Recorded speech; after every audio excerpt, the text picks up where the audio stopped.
Brian, thanks. We'll see you soon. A developing story. There's a scene unfolding this afternoon at Florida's Fort Lauderdale Airport. That's where a shooting has left 5 dead, sent passengers scrambling, and pushed law enforcement authorities into a response that's still going on. Mark Barger has details. Chaos and panic inside the Fort Lauderdale Airport, terrorized by a gunman shortly after 1 o'clock. Yeah, it wasn't targeting anyone specifically, just randomly shooting at people. Authorities have reported 5 people were killed, at least 8 others wounded. Eyewitnesses say it happened near the baggage claim area of Terminal 2, that the gunman never spoke and was able to reload his handgun at least twice, firing until he was out of ammunition. Once he finished shooting, he walked down by door 2, threw his gun on the ground, and laid on the ground, spread eagle, until the first officer came, which was probably about a minute later. Florida Senator Bill Nelson issued a statement identifying the gunman as Esteban Santiago, a 26-year-old male born in New Jersey. We have the shooter in custody. He's unharmed. No law enforcement fired any shots. The subject is being interviewed by a team of FBI agents.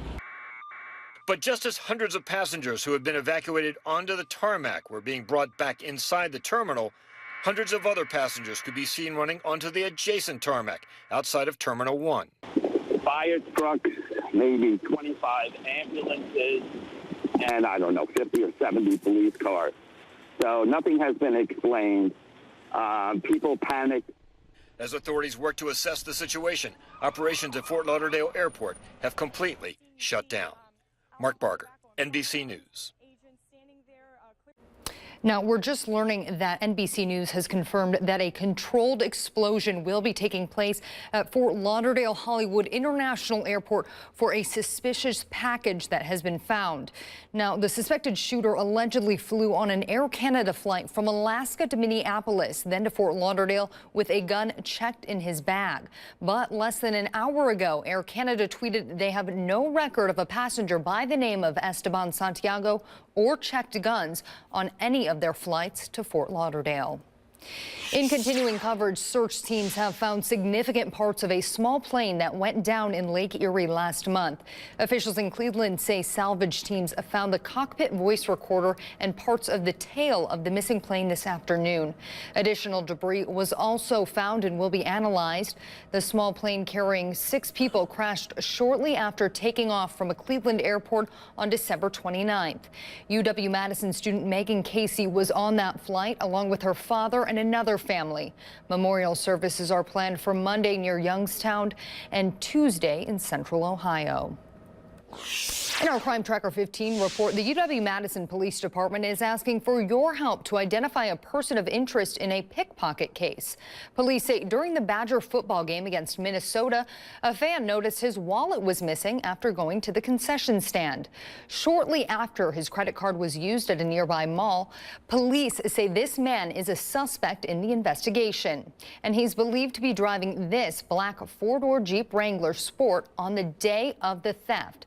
Anyone with information is asked to contact the UW-Madison Police Department.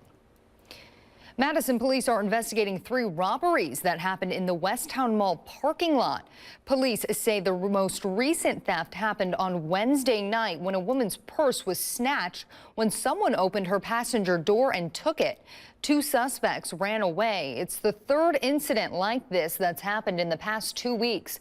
Police have made no arrests, and if you have any information, please contact them. And it's been 3 days since 84-year-old Stuart Austin from the town of Beloit was last seen. His family is asking for people's help in finding their loved one. A silver alert was issued for Austin on Tuesday night after he didn't come home. He was last seen on Milwaukee Street in Madison around noon on Tuesday, driving an off-white Lincoln MKS. He's described as 5'9" and 185 pounds. He was last seen wearing a tan jacket, a gray sweatshirt, and gray slacks. His family is asking anyone to call 911 if they have information. Still ahead on NBC 15 News at 4, the president-elect was briefed by intelligence today amid reports that Russians were celebrating when they learned he won the election. Plus, the flu is a popular winter illness, but this past week it's hit thousands across the country. How you can protect yourself from the bug. have been on Trump Tower for what some are calling an intelligence showdown.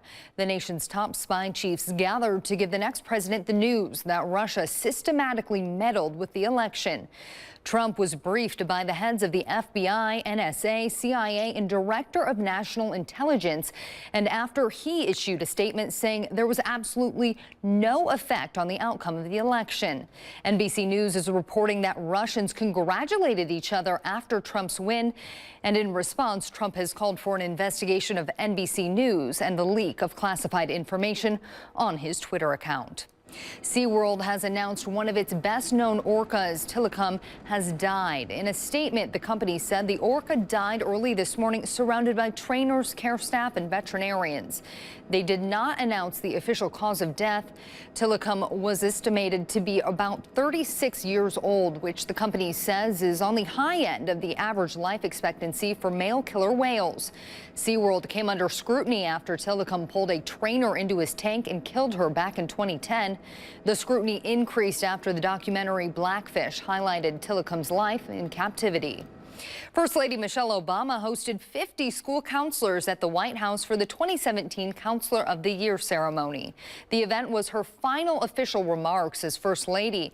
And in a speech that became emotional, Mrs. Obama thanked the counselors, saying she could think of no better way to end her time as First Lady than celebrating with them. Thank you for everything you do for our kids and for our country. Being your First Lady has been the greatest honor of my life, and I hope I've made you proud. Thank you. Award winners from all 50 states attended the event in the East Room of the White House. Consumer news, the highly anticipated Consumer Electronics Show is underway in Las Vegas. Hundreds of thousands of tech-obsessed professionals and fans are attending the show.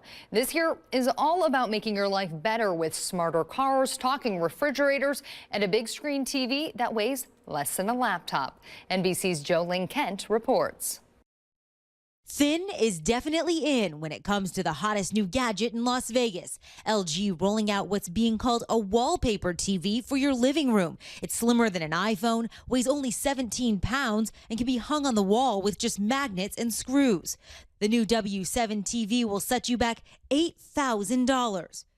For your kitchen, Samsung unveiled a refrigerator you can talk to. Hey, Samsung, add grapes to the shopping list. Okay. Adding grapes to shopping list. The smart fridge orders groceries, runs your family calendar, and even plays music on demand. Are you ever worried that the refrigerator's listening to you and your family? Absolutely not. This is all about helping people interact with their kitchen a lot more easily. Connected cars of the future are driving your way too. BMW is transporting drivers to a new dimension.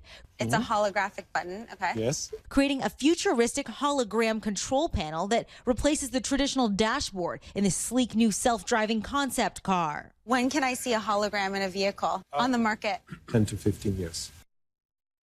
Another car giant, Hyundai, deploying car technology to help people walk again. The Korean automaker debuting a new robotic exoskeleton that forms around your body to help the paralyzed get back on their feet and make it easier for the elderly to get around. I'm Pepper. It's nice meeting you.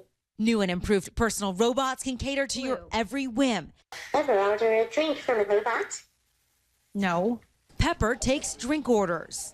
I think I got the perfect drink for you. And even reads your facial expressions and mood. Oh, I guess I'm not cute. Smaller robots like the Starship can map out cities to make deliveries to your home on demand, pick up groceries or packages from the post office. This robot could reduce traffic, congestion, it could reduce pollution. And of course, the selfie is still king at CES. New drones like the Hover are designed to recognize your face and follow you for those Kodak moments. This new Kimon drone records selfie videos for a cool $400, capturing your every move from the perfect angle. Brian Duke says he wants a Pepper to bring him some hot cocoa right now, and I don't blame him. The event runs through Sunday and is closed to the public. Live from the WMTV studios, your news authority. NBC 15 News at 5 starts now. Now at 5, a gunman who killed 5 people at a Florida airport earlier today has been identified, and authorities are working to discover the motive behind the brutal attack. Plus, there has been an increase in purse thefts at a Madison mall, and police believe they're likely connected. And the family of a missing elderly man is worried about his safety during these bitter cold temperatures. Good evening and welcome to NBC 15 News at 5. I'm Meredith Barrick. Thanks for joining us on this Friday night.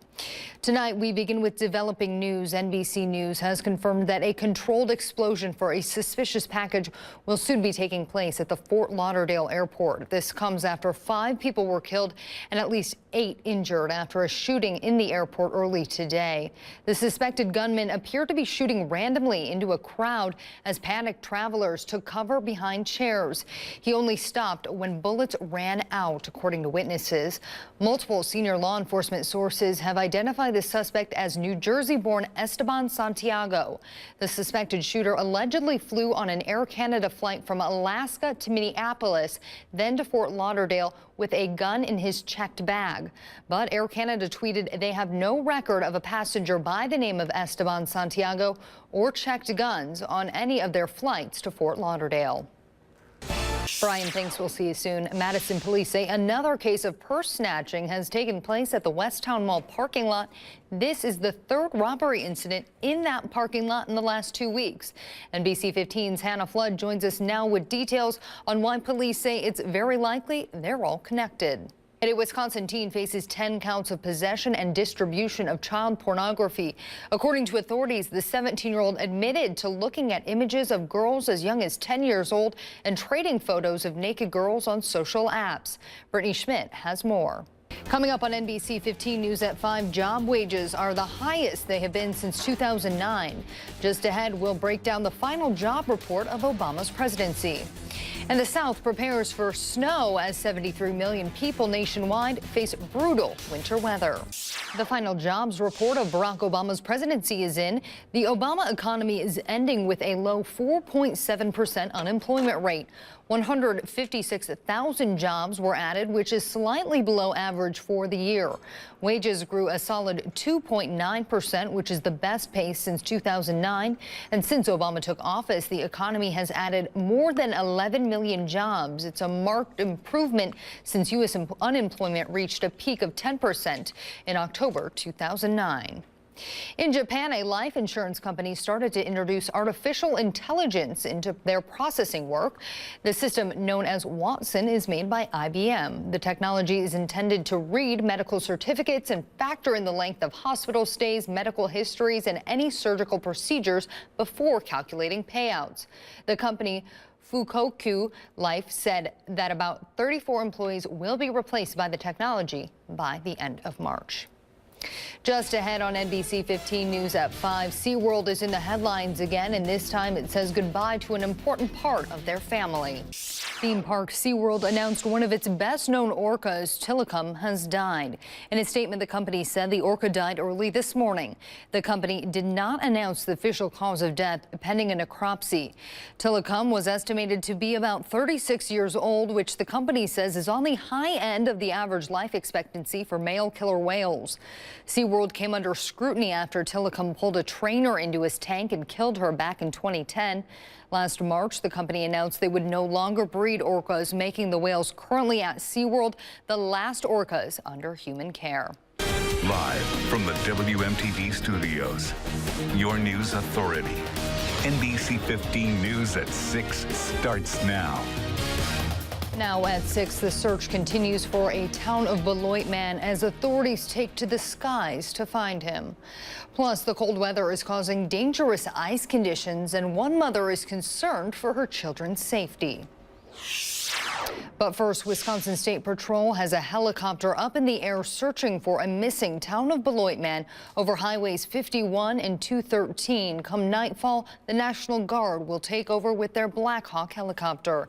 NBC 15's Hawaii Fidal joins us with the latest about the man who went missing 3 days ago. Hawaii. Hawaii thanks divers searching Lake Erie have found the cockpit voice recorder from a plane that was carrying 6 people when it disappeared near Cleveland late last month. Search crews found more debris in parts of the tail today, but are continuing to look for the plane's fuselage.